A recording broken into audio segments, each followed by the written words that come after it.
Today on Fortnite, I got second place. I was so close. Mom, will you get me a snack? Mom! It's time for adult conversation. With me, your host, Brandy Ferner.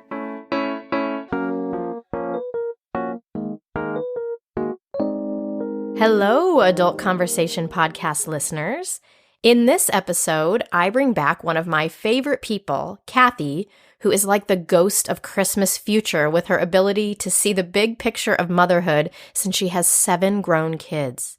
In this interview, Kathie and I quickly go from deep and serious to laughing as we heckle each other, to disagreeing, to both being moved by Kathie's exceptional vulnerability. I'm sorry, but it may give you whiplash. We also talk about something that most people won't, the intricate family dynamics at holidays, boundaries we've set, and the cost of choosing yourself and your family over what you've always done. Kathie makes me lose my shit with her take on meaningful gifts. We both confess the same holiday fail and how we handled it differently, and Kathie shares the holiday tradition that her adult kids missed when she stopped doing it. All this and more. Okay, so I know it's a ways off, but mark your calendars and grab your friends who need a break from being someone's perpetual snack bitch for a book signing and weekend away with me in Las Vegas, June 26th through 28th, 2020. That's next year, and it's a Friday through Sunday. More details to follow, but these dates are locked in and are a perfect excuse to GTFO for a few days. I'm telling you this early so you can get your shit together and join me. Make sure to sign up for emails from me either via the button on my Facebook page or my website, adultconversationpodcast.com, so you can stay in the loop about details since social media wants to bleed me dry to show you guys anything. Lastly, if you want to support a mom on her side gig, which sometimes feels more like a main gig, hi, me, go to patreon.com/adultconversation. That's patreon.com/adultconversation. Thank you so much to all my beloved Patreon peeps who help keep me going. You are the wind beneath my wings. Did I ever tell you you're my hero? You're everything, everything I wish I could be. Oh, okay, that was weird. On to the show.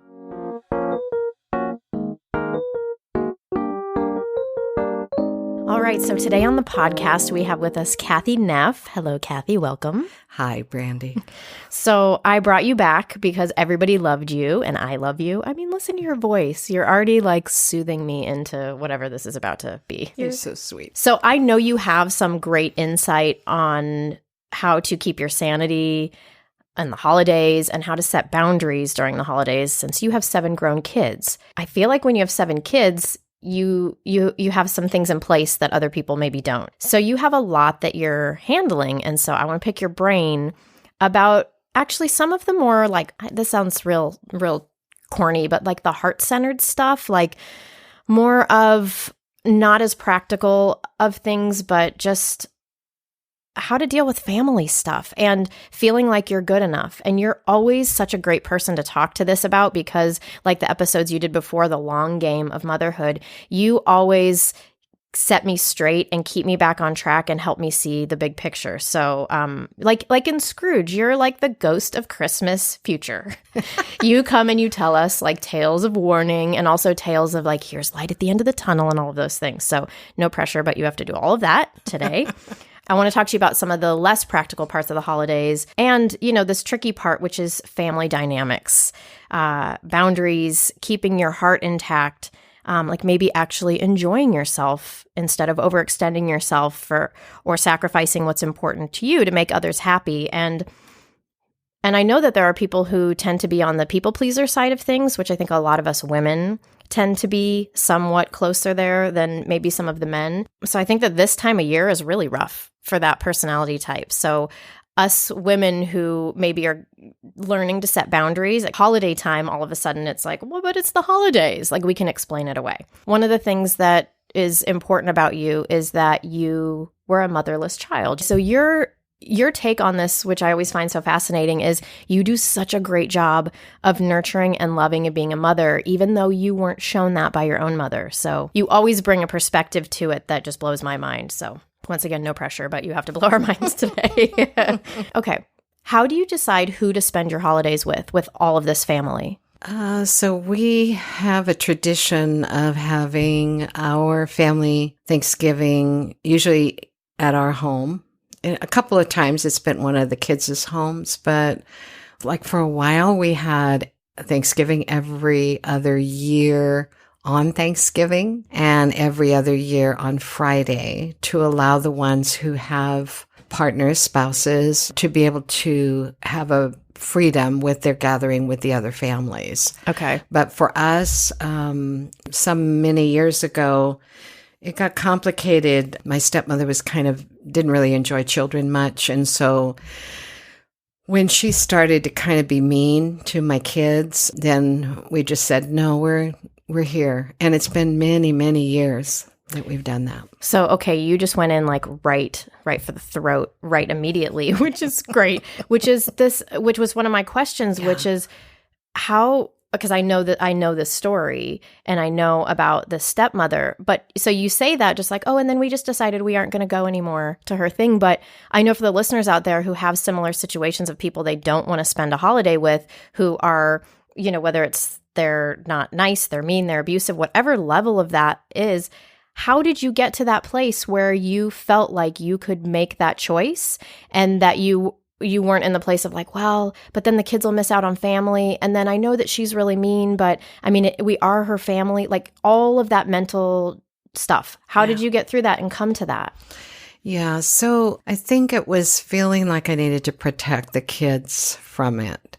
There is a loss and gain with all of these things. Oh, yeah. Okay. We missed out on a certain dynamic of family from that side of the family. And so I would always go to visit on Christmas and Thanksgiving at my family, but I didn't bring the kids. If they wanted to come, they could, but we didn't spend the day there like normal families do. Well, and was that weird? Were they like, why aren't you bringing the kids? Or were they like, were relieved you aren't bringing the kids because they didn't like kids?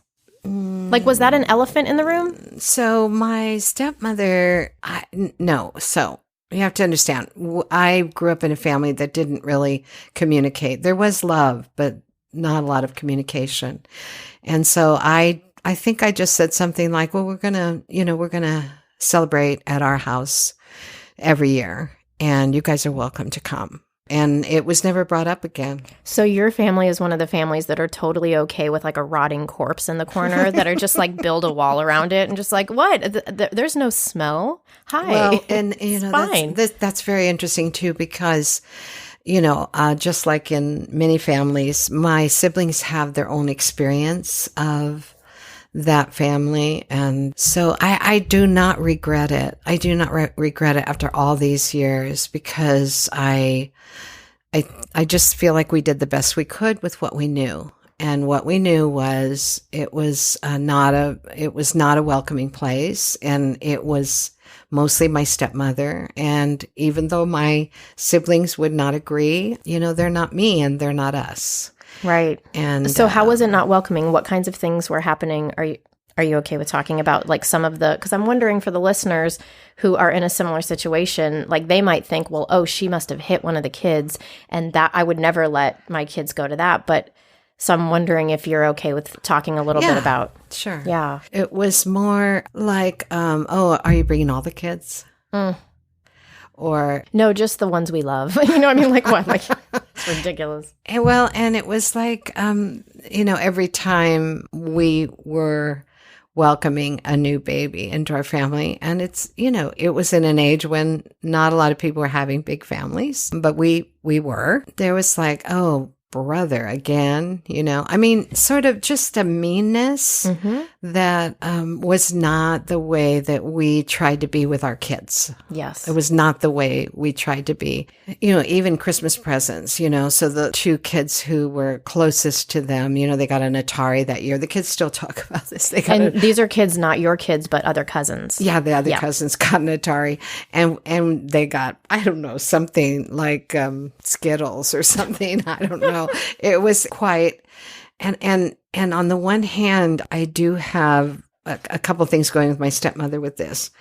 One is that when I was a little girl at home, one of the only things she did that was really, really right was making some magic at the holidays.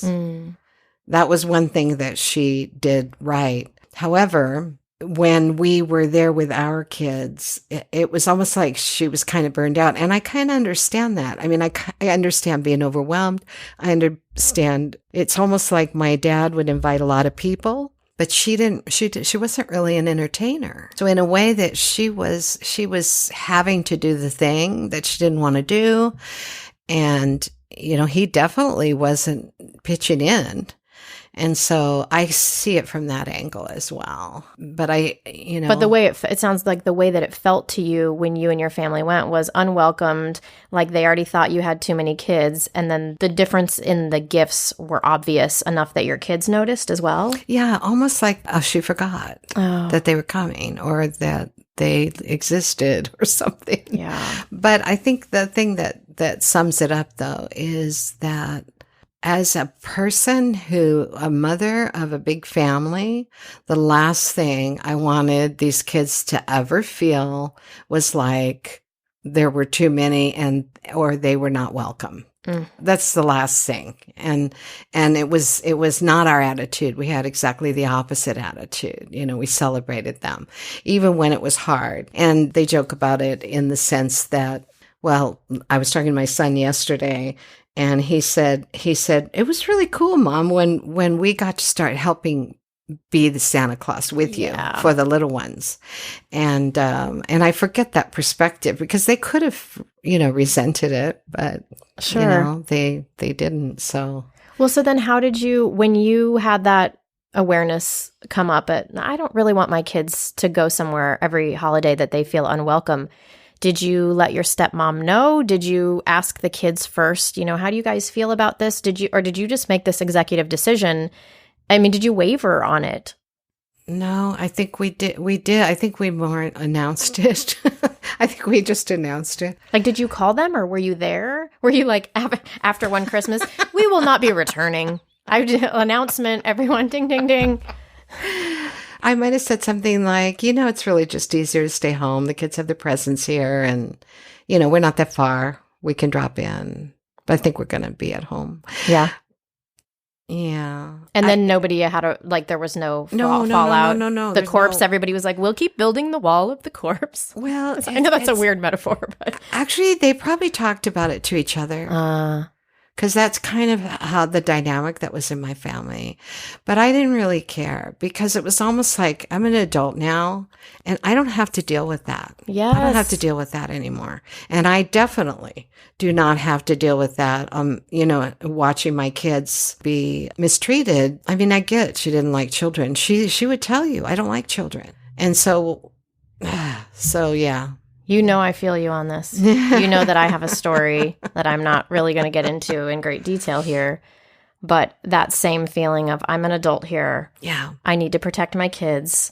And it is not fair for them to be mistreated. And I'm a person who can set a boundary on that. And I'm really the only person who can set the boundary on that for them. Mm-hmm. And that what you give up is like you were saying, that what you give up is great in both ways. Like both ways suck. Yeah. Both choices. Yeah. I come back to my life mantra of all roads suck balls in some way, but it's true. And so you pick the one that sucks the least in your eyes. But there's what's the right word? There's sacrifices for each of them. So it doesn't mean that by cutting off something like that it's just easy and it just goes away. There's definitely feelings and questioning around that. But then there's also the piece of protection. And I think a lot of us parents feel that, especially with young kids. My parents did come one year to our house and couldn't really make it through the day. And I think it was my dad mostly, because I believe now that my dad suffered from anxiety. And I think I recognize now, looking back, that he was just only comfortable in his home. And who knows if partially my decision was based on my own anxiety to be in the home observing this happening with my own children. Yeah. So we throw the little anxiety piece in there, and it's, but it just exactly what you said, though. It is what it is. We made our best choice. And as a result, the kids didn't have as much time with those cousins, which my son mentioned yesterday. Not that he didn't mention it like to throw it in my face, but he said, so yeah, we had fun with our cousins when we were there, and I think it's true that life has choices, and there's a cost either way. Exactly. There's a cost either way. Have you talked to your kids about that choice that you made now that they're older? And do any of them have any of them said, Mom, I'm so glad you didn't make us go through that. Thank you. Or have some of them said, I mean, was it really that bad? I would have liked to play with my cousins more. Is there sort of like a gauge of how they felt like that choice you made panned out for them? Or are they kind of like, they don't know any different? So, yes, I know that a couple of them have said thank you. But the funny thing is, come around after my dad died, everybody was kind of concerned that the family would never get together. And so I started a family Christmas party where I invited everyone to come to my house on a separate day, not on the holidays, and tried to make it really fun and special. And this is so ironic because we were doing it for some years. We did a little pageant every year, and it was the same story, the angels and the sheep and the so on and so forth. And we had costumes, and so we did every year. We'd have games, and for the first couple of years, it went pretty good. And then I noticed some resistance from my kids wanting to help with it. At one point, my daughter said to me, Mom, they're just laughing at us. They're just laughing at us. And I thought that was so interesting because that's exactly the reason I didn't want to go there. That was kind of a little thing that was a bad habit in the family was, you make fun of everyone and you talk about everyone, to where in our family, we were trying to talk about ideas and about, things happening in the world. But this was just like a tearing down of people. So your kids would put on this pageant and then the rest of the family would like sort of heckle them. Well, that's what my daughter felt like they were doing. And it was a lot of work. And so for us to do it as a family for a while, it went really great. It went really great for a while. And then it didn't. And so I thought to myself, well, that was sort of like a compromise, right? Right. Yeah. Yes. And even though I was carrying a lot of the weight of it, it was still a compromise. And we did it for some years. And then we stopped. Did you just 1 year not invite people? Did people ask, oh, hey, are we doing Christmas at your house? Like how that conversation where you have to say, I think this isn't working. Like, did you have to have that conversation? No, actually what happened is little by little, people dropped off. And so, how things kind of they have their own timing sometimes. Yeah. And I like to respond to things like that. And so, but then it was my daughter, and I kept thinking, which is my normal, sometimes bad habit of turning on myself. I kept thinking, I didn't send out the invitations early enough, or I didn't this, or I didn't that, which is possible, because it's easy to get overwhelmed at the holidays, but it is what it is.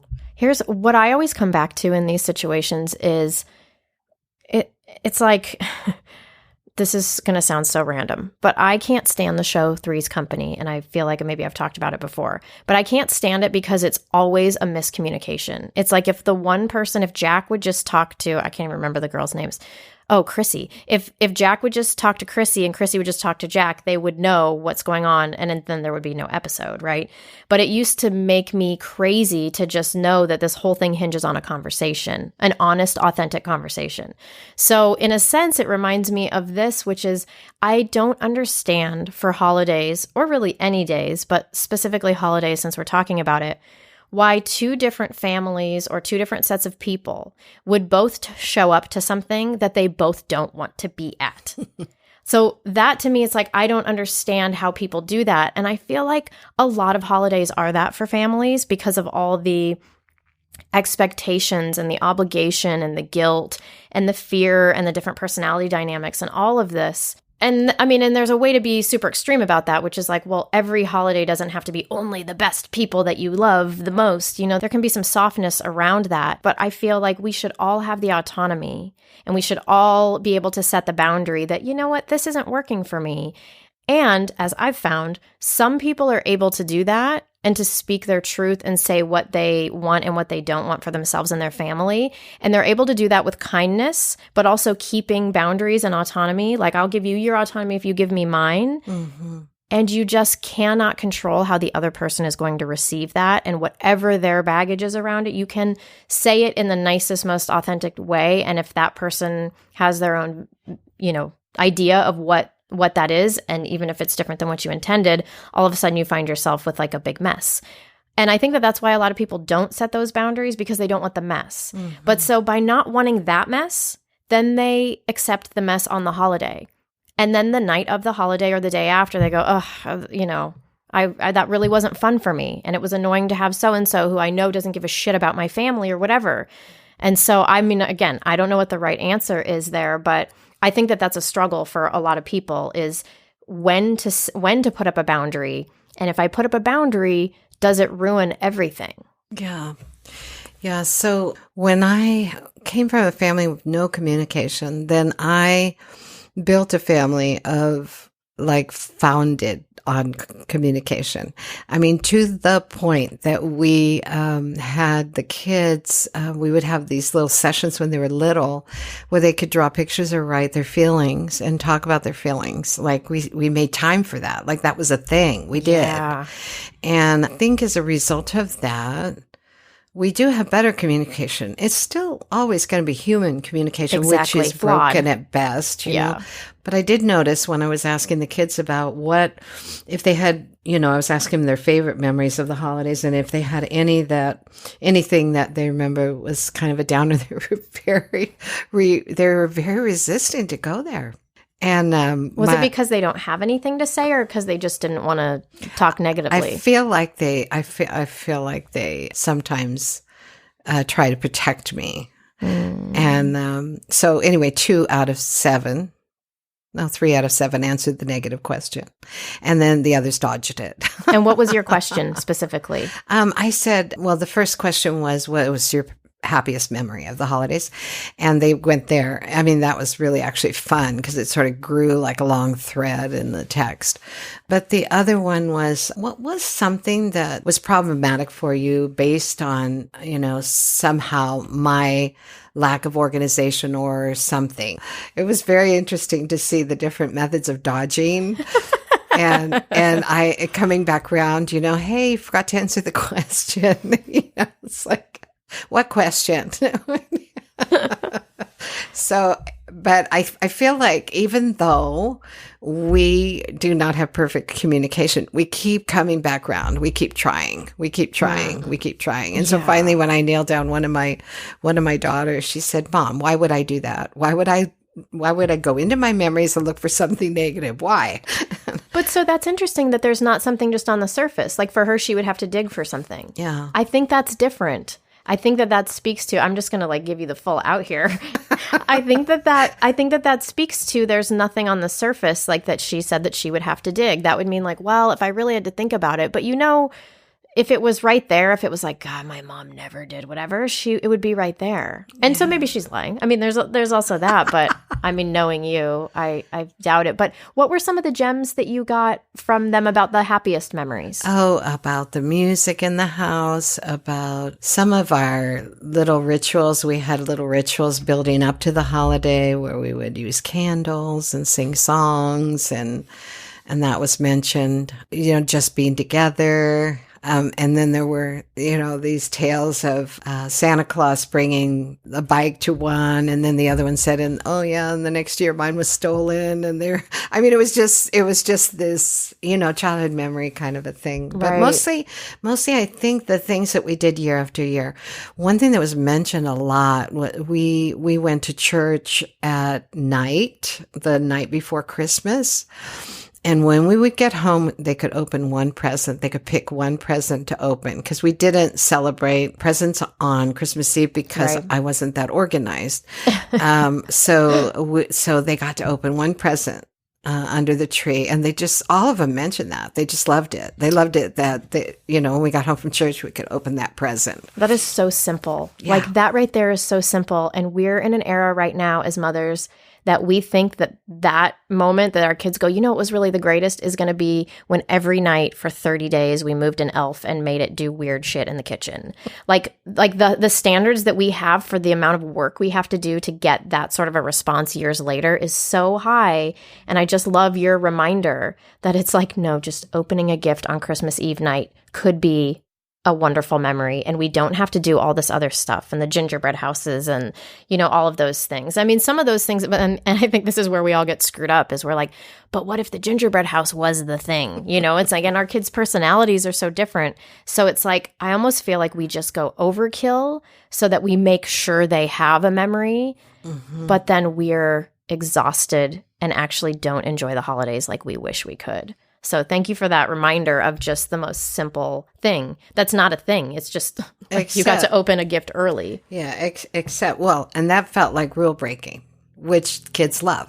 Totally. Like going to the beach in the middle of the night to watch sunrise. It feels like rule breaking. Listen to Kathie's other episodes. I think they're episodes, I don't know, like somewhere in the 2s and 3s to hear about how she did that. But I don't think you're going to avoid the exhaustion no matter what. Well, because this interview is over. Kathie, no. Remember, let's go back to the beginning when I said blowing minds. You're not blowing minds right now. This is going to blow your mind. Because how do you make magic? You don't. Yeah, how do you make magic for kids? I don't know. It's like, I feel like the part of me that was the most alive was the magic making part. But often the practical details below that's where, I would feel overwhelmed. And I heard this a little bit from the kids as well. I don't know that I enjoyed it as much as they did, but Right. I mean, that's how magic is, right? Exactly. Right? Right. And when I was a kid, I know I loved Christmas more than anything. Yeah. It was it was amazing. And my mom didn't necessarily go above and beyond with magic making, but I just loved everything about it. So it makes sense that our kids really experience it in such a fun way that we don't experience maybe all of that. Well, and I feel like we get a little help from our culture in that, because regardless of how well we're doing, there's just everything is kind of turning magical all around us. Mm-hmm. I mean, Yes. granted, it's a part of the the money making machine. Granted, that's why.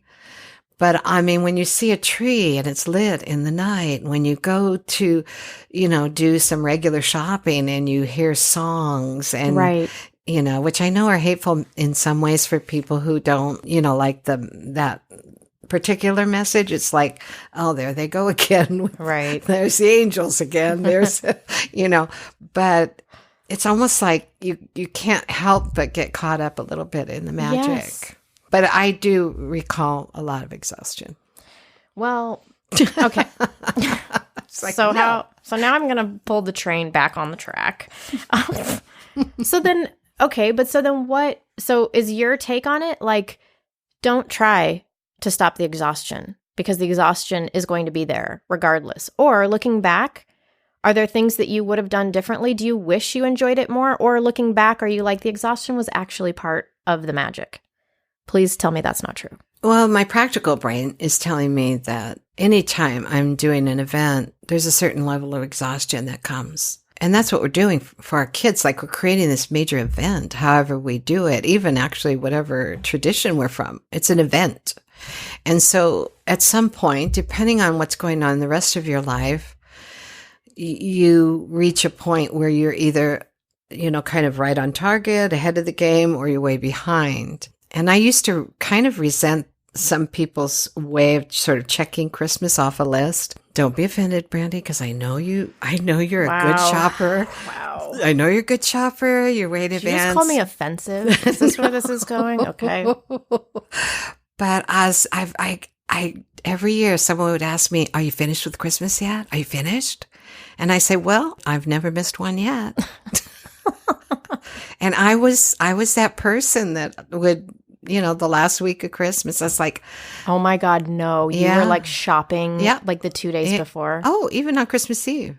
It was my funnest, Kathie. Yeah, my funnest thing, other than for the required, quote, required. Everybody had something they wanted, and you knew rather, quickly that would be a big disappointment if you didn't come through. Okay, so you at least got those things? Yeah. And then the rest of it you left to like... Yeah, like stocking stuffers. And meaning making has caused me some pain at times, because one Christmas, actually for maybe about 3 Christmases, I told my husband, okay, here's what we're going to do. We're going to go shopping, you and I, for each of the children, and get one thing that we both think represents their essence. Oh, you talk about a big, but you know what? I loved it, because that's, to me, I'm always at that underneath side of things. I'm looking underneath, but it costs, and sometimes you feel like, let me get those Skittles out, Right. Right. So how did your kids, when they would get these gifts that was like this, I mean, I can't even think of like, give me an example of a gift that you gave to a kid. Well, the one was this beautiful little clown. And it looked like Debbie. And it was this cute, no, it was a cute little clown with a little China face. It was so cute. And it was adorable. And she thought it was adorable too. I don't know whatever happened to it, but. Hi, Debbie. Merry Christmas. You look like a clown. Specifically this clown. Merry Christmas. You didn't ask for it. I'm glad you were not my kid. Oh my God.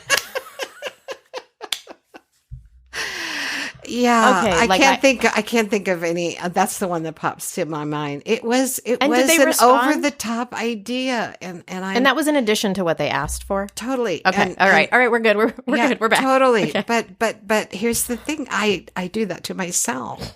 And I don't know if there are others out there like me, but it's like I long for the meaning of things. Yes. I long for the, that sort of thing. And that's the pressure I put on myself sometimes at the holidays. Like, I think of everything that I get very intentionally. Right. And it's exhausting. It is. I'm a gift giver. I mean, I'm not totally off script, maybe like the clown. But I definitely am super thoughtful about the gifts that I give, and therefore I'm not the kind of person. So what scares me, like I feel panic in my body thinking about going 2 days before Christmas and having to come up with meaningful gifts, because the meaning is important to me. And if you only have 2 days and you don't find anything, then that means you have to give a non-meaningful gift, like bath salts that somebody doesn't even have a bathtub or something, or like lotions. Like I'm sorry for all the people out there who are getting or giving lotions. And I know there's people that love it, but it's like, if you give me a lotion, all that means is that you know that I have skin. That's about it. The secret that the people who are not out shopping late, that those people do not know, not saying you're one of them. Okay, right, yes. Is that really it's not as hard as you think. It's not as hard as you think. It's where you go. But see, okay, here's where I think the problem lies. Because, this is good. Can we have an argument? This was so great. I know. I don't think you've had one on the podcast yet.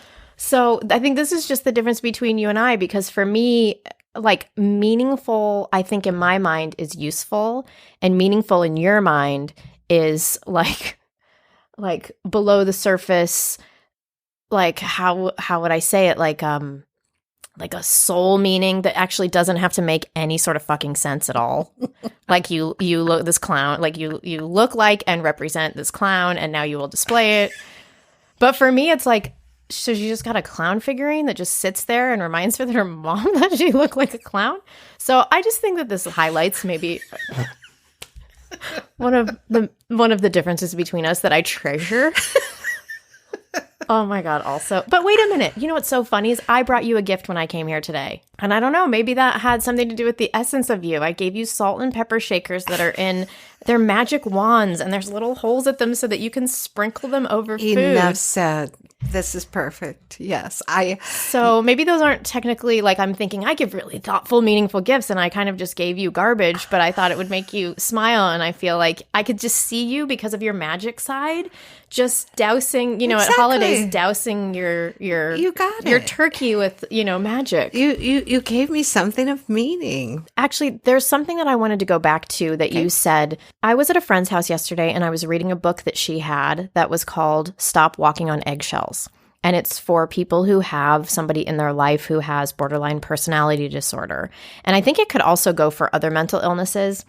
And I was just flipping through it because I'm just interested in all that kind of stuff, like how to cope with life, how to cope with things you can't control. But so as it goes through, it validates so well. And then it talks about what healthy situations look like. And so one of them said, I forget the names they used, Ken cut off communication with his father because he felt his father was abusive, but his brother John did not and still sees the father and goes to lunch every week. It is healthy for both of them to have a different point of view about it and yet still have their brotherly relationship, even though they disagree on the intensity of the dad and his poor treatment or fine treatment. And that, going back to what you said about your siblings and how if you asked them, they would have a different point of view. And in my situation and story too, I know that there's a different point of view that's, people feel different than I do about the specific person that I'm talking about. But it's all valid is what I want, which I loved about that book was that we think that if we feel some way, if we feel like somebody's abusive or we don't want to spend time with them, but the rest of the family doesn't have a problem with it, we feel like we're the problem. And so a lot of times we bend towards, well, everybody else is fine with it. And actually the healthy thing looks like you setting your boundaries, regardless of what the other people think. I mean, what if they're a bunch of doormats? What if you have a doormat family, right? And you're not that. So then you just have to be a doormat? No. Mm-hmm. So I just felt like when I read that yesterday, it was kind of like, wow, I'd never seen like a professional and in a book like this really point out how that can feel healthy. And I just wanted to validate for other people how sometimes that can feel like we're in the wrong. But, what you feel is valid. And if you feel like your kids are in jeopardy with somebody, or even that it's just in order to gain a certain amount of positivity, there's a certain amount of abuse that you and your kids have to take on holidays, like that's real. That's not just made up. And even if the other parts of the family don't agree with it and don't have a problem with it, like it's still your truth. Yeah, totally. And I think the piece that comes back to me in the guise of longing is to be able to have the conversations, the meaningful conversations, the genuine conversations with my siblings that I'm able to have with my own little family. And I finally have come to the place to understand that I may never get that. Yeah, we don't have that. We don't have that. And when we talk about it, the closest I get is with my sisters, my two sisters. We just don't see it the same way. Right. We don't see it the same way at all. And I've thought about that a lot because it made me feel very broken for a while. But what I've come to is that I am intuitive, I'm empathic, and I'm very sensitive to things that a lot of people miss. And that's me. And I'm lucky I can live in my family and be myself. Yes. And so that tells me that it's not just me, because there are a lot of places that I can be myself. just not always with them. That's such a good point, which is when you are, I don't want to say the black sheep of the family, but when your family has a certain way of operating, they have a certain, code of ethics, perhaps, and then you fall on the outside of that, it's easy to feel like you're the broken one and that why can't you just assimilate into this?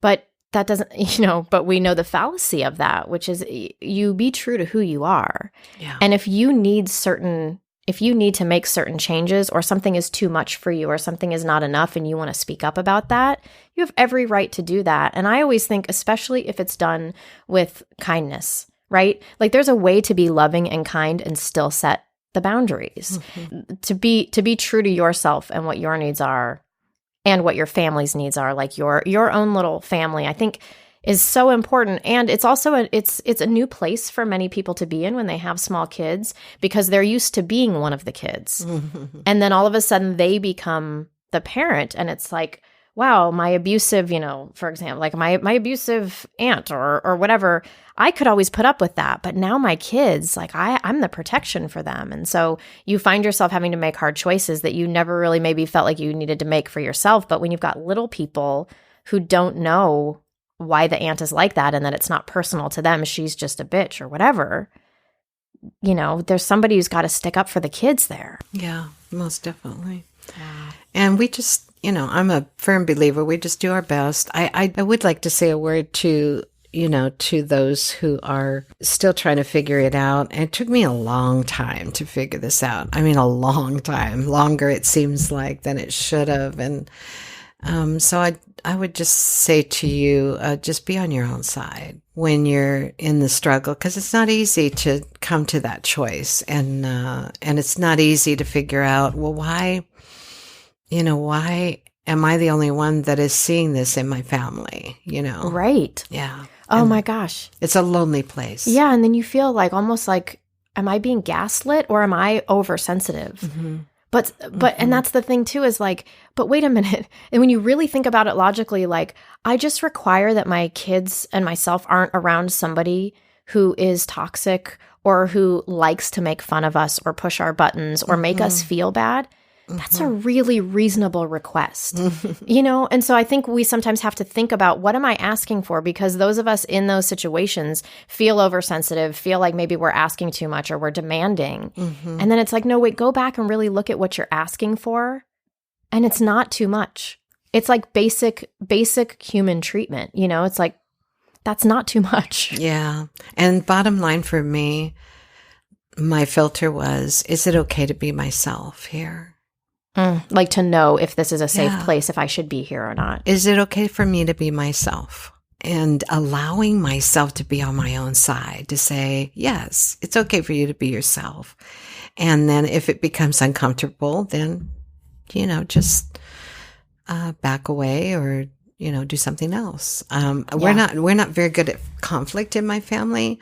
So I think in a way that probably kept things from escalating into some really negative stuff. But on the other hand, you can kind of die in silence. Well, that's what I'm saying about the corpse in the corner is families that do not like conflict. Yeah. It's like you have this rotting thing in your family that everybody can smell. And yet they just keep putting up more plastic tarp, just instead of being like, hey, see, does everybody see the dead body? That's how I feel in my family. I'm always like, do you guys know we have a dead body in the corner? And everybody's like, no, there's no dead body. Like, what? So, yes. Yeah. So, that place of not wanting to have conflict, it's like in the moment, maybe there's less issue and you have less mess, but the corpse is there. It's like it's just seeping in everything. Mm-hmm. Yeah. So again, it's true. Like which way is better? There's no right way. Both have their downsides. Yeah, yeah. But I don't think if I had just been a sheep, because I kind of feel like that's the acceptable thing to be in a way is be a sheep, although I could see exceptions to that too. But I feel like if I had been a sheep, I don't think I would have raised the same family that I did. I think that my choices toward loving behavior and good communication as really the highest values was a good choice. I think it was a good choice. And when my husband got diagnosed with cancer, everybody came and we spent like 4 hours talking about how we felt and making space for everyone to say, you know, where are you at with this? I feel like that is the gift that came back to us, is our kids and who they are, and they care about people and they treat people well. I mean, so yeah. Totally worth it. Yeah, totally worth it. And so when we're thinking about these moments and these choices that we're making in our kids' lives, and we're thinking about them on the real micro level. Yes. It's like, and this is why I always love you so much, is because you show the macro level, the like, how does this pan out? And so to know if you are locked tight about honesty, communication, and love, and your actions follow those priorities, then what comes out of it is when dad's diagnosed with cancer, everybody's there, and they're there authentically and genuinely, and they know how to share their feelings, and they know that this is a safe space. And it's like the amount of work and moments that you built that are many in those years. And then the fruit of that is being able to have that really beautiful response. Yes, and it brings a clarity to me as I say the words, as I feel into being in this very room. Everybody just laying around, no grandkids, just the kids. Yeah. And coming as the children to their parents to talk about this sucks. And then to plan how we can help, who can help, what that looks like. And then showing up. We arrived at every appointment with a gaggle of kids, you know, whoever could make it. They scheduled themselves in. Of course, they made it a contest, see who's the favorite child. Well, with 7, there are going to be some competitive spirits in there, right? Most definitely. It's a fun game. When do you want to read that thing? And what was that to your question about the positive? Okay, so this is... was that you asking her a question? So I made this contest about asking these 2 questions. One was the positive memory, one was the negative memory. One of them said he doesn't love religion, but he loved the song that we sang at Advent and Pass the Light. We turn all the lights out, and we would each had a candle, and they were little, and they shouldn't be playing with fire, but we allowed them to. The rule breaking again. Yep, yeah. The rule breaking. And they passed and we would, somebody'd sit near the littlest one and try to manage them, but everybody had a candle. We pass it around, sing this song, and that was his favorite memory. And then my daughter, I feel like she went deeper. May I read it? Yes, to you? Absolutely. So this is a message from Kathie's daughter about what her favorite memory from the holidays or Christmas specifically. Christmas, yeah. And this also indicates the competitiveness. Here's my response. I better win. I love the house filled with music, all the favorites, John Denver, Roger Whittaker. There was always baking and preparing going on until all hours and early into the morning. I really loved being a part of that, still do. Didn't like. That's a little harder. I think the hard part for me was you feeling like it wasn't enough when the most wonderful memories I have,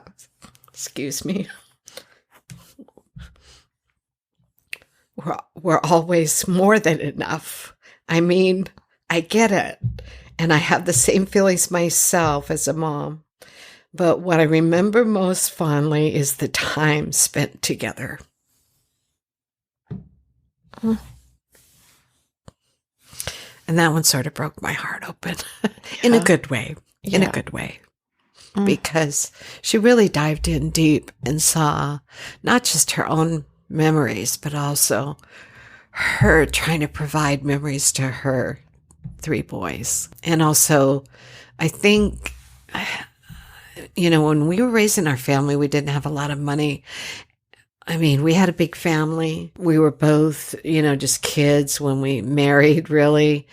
And we didn't have a lot of money. Dan worked really hard so that I could stay home with the kids. And so our kids witnessed our vulnerability probably more than most parents. Yeah. And so they have this sort of protective, sort of sense of, they could see how hard we were trying to give them whatever they wanted. Right. In this, within reason, and make this the holidays, really, really special. And I always felt like I was sort of resistant to the idea that we had to have a lot of money to make that happen. And that's why we had a lot of traditions and we had a lot of surprises. So like the thing you got, often you didn't know you were going to get it. It was like a surprise. Right. The one year that comes to mind was when our second oldest was a senior at a small high school, and he had his class ring on hold. So we had said, yeah, I'll get it, but we can't pay for it all right now. And it was on hold, and we knew the principal, and we went and we got his ring and we gave it to him for Christmas. And it was like, I still remember the shock look on his face because he knew the balance. Now, how many kids know that, right? But when you don't have a lot of money, that's just like, that's how you do life, you know? And I'll never forget his face looking at that and wondering, how the heck did this happen? Yeah. Wow. And in that text that your daughter sent, she's also, kind of shaking you a little bit of like, Mom, you were good enough. Yeah. Like, Yeah. Like, don't beat yourself up over this. Like, don't even go there. Well, and my daughter, my oldest daughter, she said, why would I do that? And I was telling my son, I was telling it kind of as a funny, my second oldest actually, yesterday on the phone, I was telling him, you can't believe how many people dodged this question in our family. and I said, I told him what she said, about why would I do that? And he said, well, she's not wrong. Yeah. Right. So there is this little piece of protectiveness, there. Yeah. And I think it's helpful for those of us who are in the young kids stage is I think we all think we're going to ruin our kids if we don't provide them with everything that they want. I mean, obviously different people feel different about the how far on that, but we think that our kids aren't someday going to understand how hard we tried.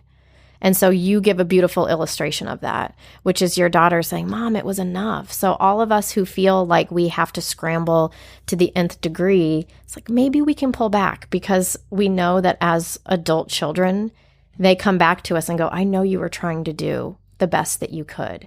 And they aren't, it's like sometimes we forget because in the little kid stage, it's just like, well, did I get what I wanted?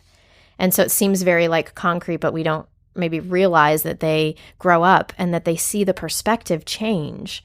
And so maybe we don't cater to the kid version of them 100%, but we cater to the adult version of them as well, and to the whole version of ourselves. Try to, be on, like you said, be on our own side.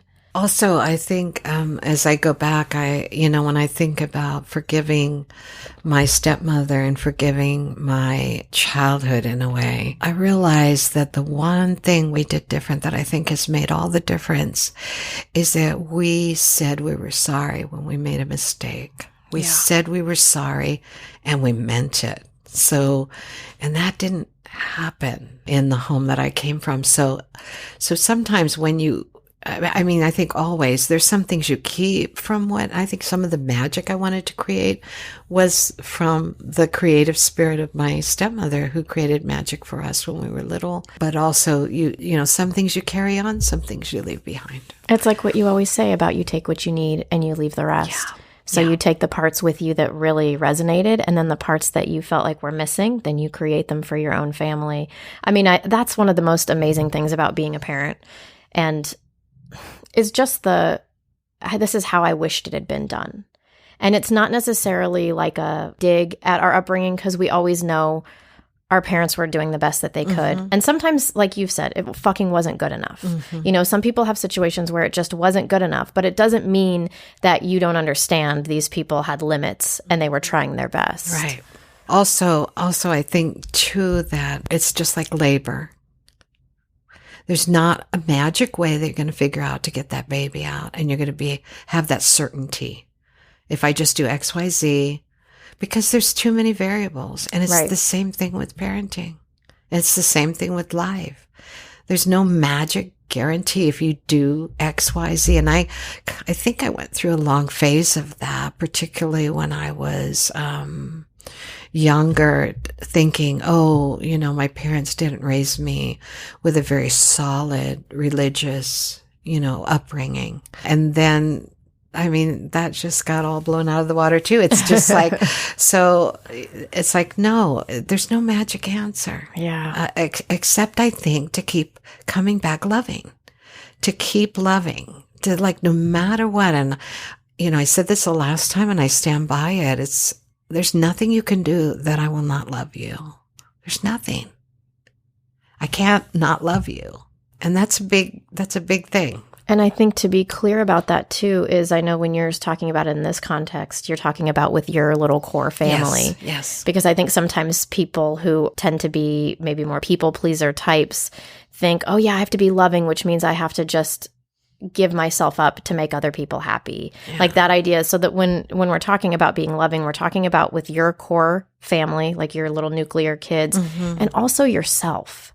So there was something I posted on Facebook that I saw go by that it just struck me. It was a poem, and it's from a book called We Carry the Sky by Michaela Robbins. And it's just a quick little poem, and it says, "No is a necessary magic. No draws a circle around you with chalk and says, I have given enough." Signed, Boundaries. I love that. I love it too, because when we're talking about love and we're talking about coming to something with love and kindness, we also have to remember that that's for ourselves. And it's not just for everybody outside of ourselves. So kind of going back to what you said when you when you told me that like there's always going to be the exhaustion of the holidays. And I think like you're probably right about that.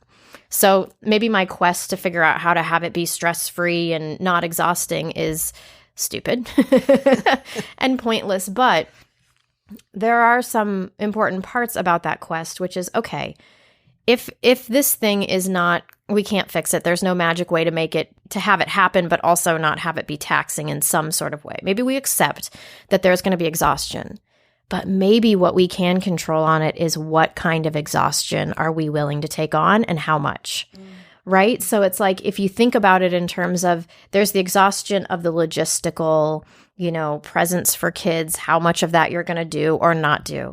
And some of the magical making, so whether that's gingerbread house or Advent candle or the singing or all of these things. And then maybe there's the exhaustion of the emotional with the family dynamic and being somewhere that you don't want to be, or having people over that you don't want to, or whatever version of that people have. So maybe it's knowing, okay, I'm not going to get through this, that it's just easy. But where makes the most significant difference for me to choose to pull back on? And also for me, what are the things that are most meaningful to me? Exactly. So if I would imagining maybe there was no money, we could still sit in a circle and we could speak a kind word to each other. That's the lens that I always use. It's always the intangible. And it doesn't always work. Well, and that's the thing too. And so to know that everybody out there everybody has a different lens. Has a different lens. Yeah. So for some people, they're going to go, I've got family I love, and there's no issue. So that is a no-brainer. But what really gets me down is all the gift buying. So how can I do less of that? Or how can I delegate that to my husband or spouse? How can I do it in some way that I'm not running around town, or whatever the thing is for you? It's like, I think we all need to sit and take inventory of ourselves and what's meaningful to us and important, and what things we like. It's kind of like actually what you asked your kids. What are your positive memories and what are your negative memories? So maybe we sit with that for ourselves as the magic makers, and we think to ourselves, what are my favorite parts and what aren't? And how can I maybe make sure that my energies are put towards the things that I like and that my family likes and that support us? And then the other things, how can we weed some of those out? So then you're just shifting the tables. It's not that you're doing away with any of the hard stuff. It's just you're trying to just have that scale tip hopefully a lot, but even just a little bit that, you know what? No, it was a net gain, in some way. Yeah. So I would love to hear your story about the year that your Christmas tree did not work out. And I would like to compare and contrast it to the year that my Christmas tree did not work out. So may I say I was on the phone with you when your Christmas tree wasn't working out? Really? Do you remember that? Yes. Okay. So this is my version. I'm going to tell it. So I was on the phone with her and she was ill. And so you were explaining how the Christmas tree fell over and that you felt, it sounded like you were on your deathbed, but you were going to redo the Christmas tree that night. I'm thinking in my head, why are you doing that? Okay, this explains where my thinking comes from. So one year my husband he was, I think, in between jobs, and he had an opportunity to work in New York. And he went to New York for 2 weeks, and it included Christmas, which is just that's the first. Like Christmas Day? Yes. Whoa. That was the first time we had ever been separated on Christmas, separated for doing the tree, the whole thing. Okay. And so I was being, like power woman on this, so I went and got a live tree like we usually do. And I got out his saw and I cut the end of the tree off, which I thought I did awesome with. Dude, that's badass. I thought I did awesome with. And I saved that little chunk of wood as a, symbol of my strength. And then I tried to drill out the inside so the tree wouldn't die, which I did not do very well on. And so I put the tree up and watered it and decorated it. And about, 5 days later, it was dead, like deader than a doornail. And so I thought, oh, shit, so I don't know what got over me, but I just thought, I think I was driving in the neighborhood and I saw somebody had created a Christmas tree in their yard and it was made of a ladder. And I thought, that's very attractive. That's wood. It's similar. Well, actually, I only had a metal ladder, but it did have green edges. So, with a little imagination. So I literally took it's my ladder, actually. I asked for it for my birthday one year. It's my ladder. It's a short ladder. And so I put it in front of my big bay window in the front of the house. And I turned it in sideways so that it looked like a tree. And I strung lights on it. And I posted it on Facebook, which I said, well, this is the next best thing, right? And how old were your kids? Adults. Okay. Yeah. Yeah. So do you think that would have been different if they were kids? Would you think you would have had a different take on that? If they cried, yeah, I would probably. If they cried, I would have. Okay. Let's cut back to my story. Okay. Yes, please tell your version. Well, because the crying is part of it. And this is why maybe this is a difference in how our ages of our kids. Uh-huh. So put the tree up. I remember being sick, but I remember there was only one weekend that we were all going to be home. And it was and then you have the right amount of time so that it doesn't die, but all of those things.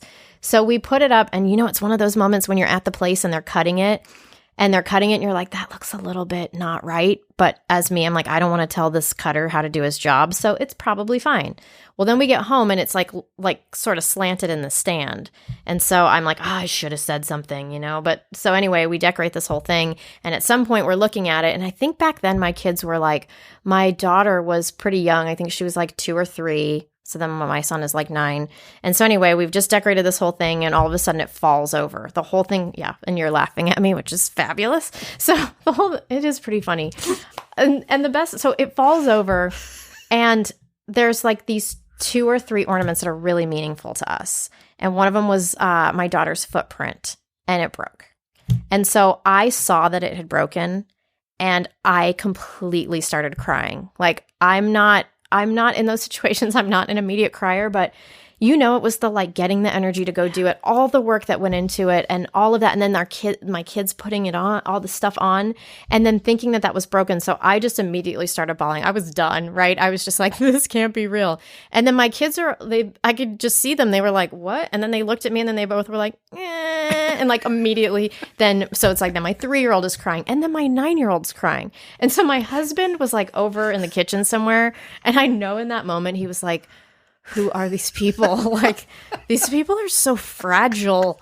It was just, yeah, it was great. So I immediately, so in that moment, so my kids are crying and I'm so pissed about the tree being cut this way, because if it were not cut that way, my Christmas wouldn't have been ruined, and were we going to be able to glue together this ornament and whatever? So it was just a whole bunch of frustration. But I know in my mind, if we don't go and fucking fix this right now, we have this mess that is going to just lay with us on our floor for like 2 weeks until Christmas.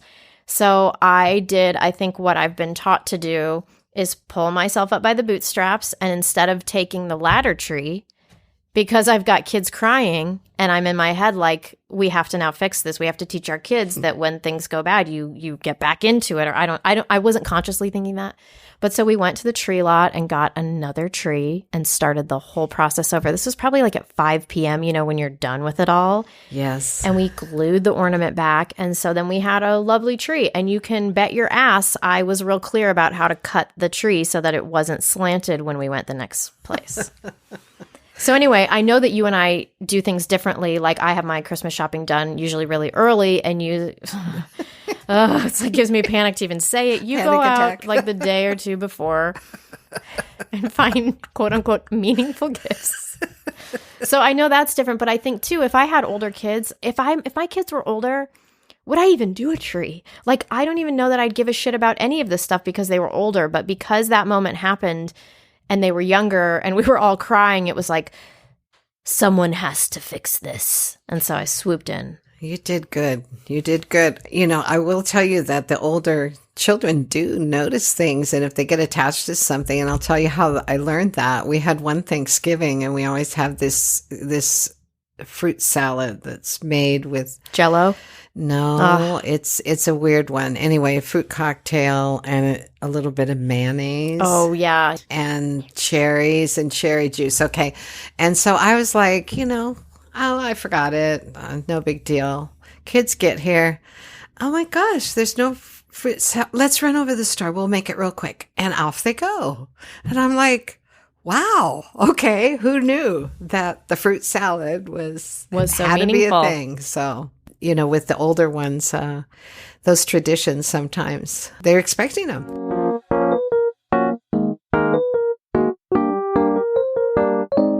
Well, that was a wild ride through all the emotions. Kathie is the best.